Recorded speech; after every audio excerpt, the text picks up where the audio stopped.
বিখ্যাত সাহিত্যিক ও কবি সুনীল গঙ্গোপাধ্যায়ের লেখা একটি ছোট্ট কবিতা আজ আমি পাঠ করে শোনাব। কবিতা চিনতে পারোনি। শুরু করছি। যে কোনো রাস্তায় যে কোনো লোককে ডেকে বলো, তুমি আমার বাল্যকালের খেলার সঙ্গী। মনে পড়ে না কেন তোমার ব্যস্ত ভঙ্গি, কেন আমায় এড়িয়ে যাবার চঞ্চলতা? আমার অনেক কথা ছিল তোমার জামার বোতাম ঘিরে, অনেক কথা।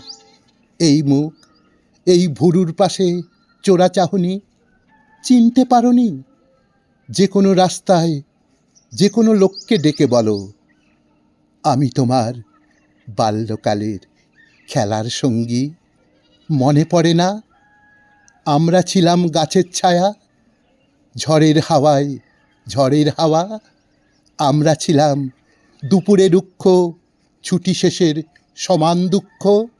এই দেখো সেই গ্রীবাই ক্ষত, এই যে দেখো চেনা আঙুল, এখনো ভুল মনে হয় না তোমার সেই নিরুদ্দেশ সখার মতো?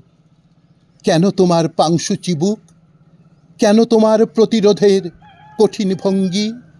চিনতে পারোনি? যে কোনো রাস্তায় যে কোনো লোককে ডেকে বলো, শত্রু নয় তো আমরা সেই ছেলেবেলার খেলার সঙ্গী।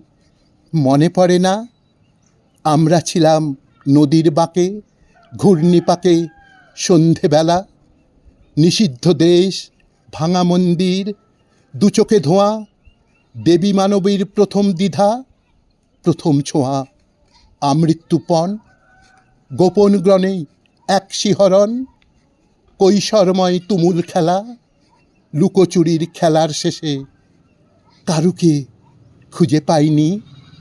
দেখো সে মুখ চোরা চাহনি, একই আয়না চিনতে পারোনি? একই আয়না চিনতে পারোনি?